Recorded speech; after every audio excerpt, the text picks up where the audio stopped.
नमस्कार साथियों, स्वागत है आपका BNK24 यूट्यूब चैनल पे बहुत बहुत। साथियों, हमारे यूज़र भी पूछ रहे थे और मैं भी क्यों ना एक रिव्यू कर लिया जाए कि भाई ऐसा बाज़ार के पे अपना मेरा खुद का व्यू क्या है या ऐसा क्या हो रहा है जो मैंने और भी जो नए ट्रेडर्स हैं उनके फ़ायदे के लिए मतलब थोड़ा-सा बता दिया जाए।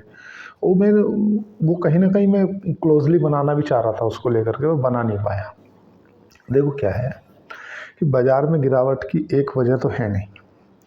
बाज़ार में तो बहुत सारी वजह हैं गिरावट की, पर क्यों ना हम 1-2 वजह को डिस्कस कर लें, थोड़ा-सा मार्केट समझने में आसानी रहेगी।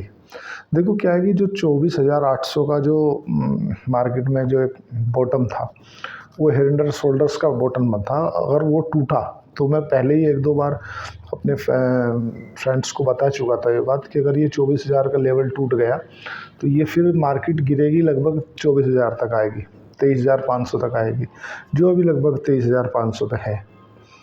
अब अगर समझे कि यार ऐसा हमारे पास में ऐसा क्या आपने क्या प्रेडिक्ट कर लिया, ऐसा बोल रहे थे मेरे मित्र भी। देखो क्या है, सबसे पहली एफआईआई तो दबा के बिकवाली कर रही थी, एफआईआई माल बेच रही थी। और दूसरी बात क्या, जो यूएस में इलेक्शन थे तो डोनाल्ड ट्रंप जीत गए, जीतने के बाद भी जो रुपया अपना डिप्रिशिएट कर रहा था और जो डॉलर है वो डॉलर ऊपर बढ़ रहा था, मतलब डॉलर की वैल्यू बढ़ रही थी। और उस पर कहीं ना कहीं तड़का दे दिया था आरबीआई ने। भाई आरबीआई ने अभी जो उनकी बैठक हुई थी, मॉनेटरी पॉलिसी की बैठक हुई थी, उसमें उन्होंने बोल दिया था कि हम रेट कट नहीं करने वाले हैं, मतलब अपनी जो रेपो रेट है वो स्थिर रखने वाले हैं, उनमें कोई ब्याज दर में बदलाव नहीं करेंगे।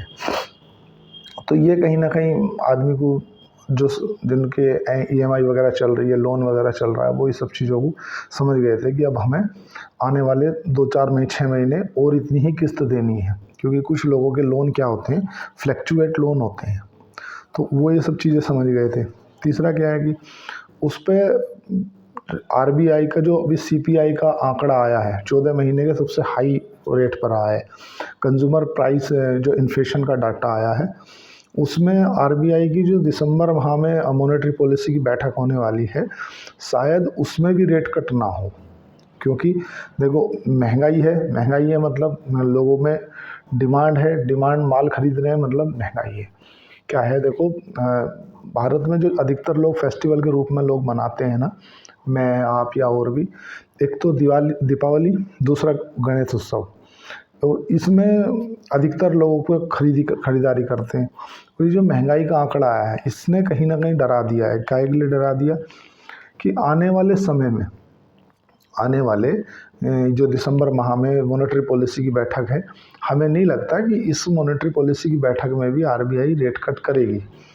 हो सकता है आरबीआई के गवर्नर शक्तिकांत दास जी इस मॉनेटरी पॉलिसी में भी टाइम मांग लें कि नहीं हमें आप 2-3 महीने का टाइम और दो।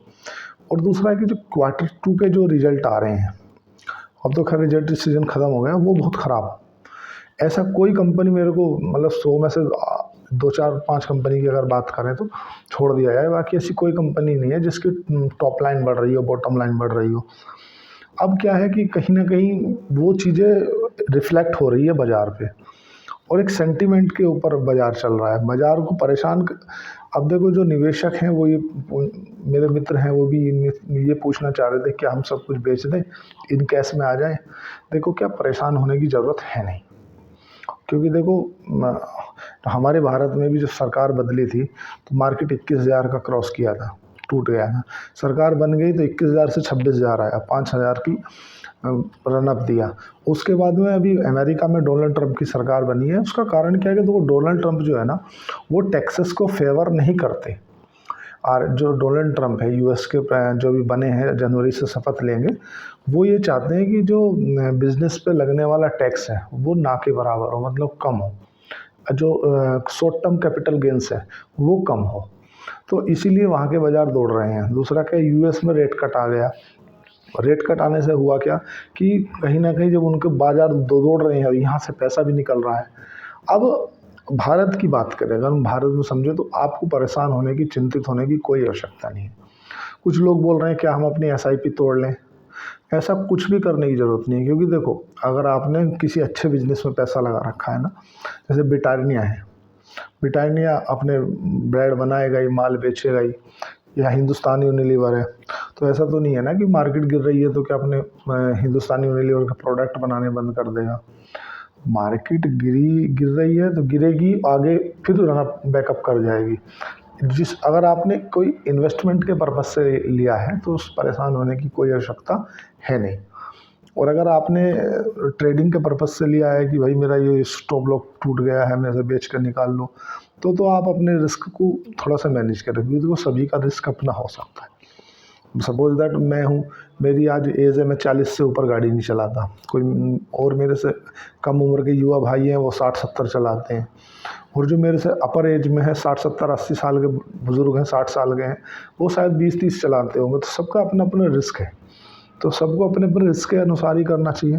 तो बाकी मेरा ऐसा है कि आप इंडेक्स में निवेश करें। अगर आपको स्टॉक प्रोफिट नहीं देखना आता है या स्टॉक को आप पिकअप नहीं कर पाते हो तो आप इंडेक्स में देखो। ऐसा है, चाहे आप निफ्टी 50 इंडेक्स में डाल दो या निफ्टी इंडेक्स में डाल दो, निफ्टी 500 इंडेक्स में डाल दो, आप इंडेक्स में निवेश करें, क्योंकि इंडेक्स में क्या है कि उसे एनएससी खुद मैनेज करती है। क्योंकि एनएससी कोई भी चीज़ तो कहीं भी नहीं, कुछ भी नहीं, किसी को भी इंडेक्स में शामिल नहीं कर देगी ना। हर चीज़ अपने से देखेगी, अपने से सोचेगी, उसके बाद उसे इंडेक्स में शामिल करेगी। तो निवेश को अगर आप कर रहे हो तो सबसे पहली बात आप टेंशन फ्री रहें।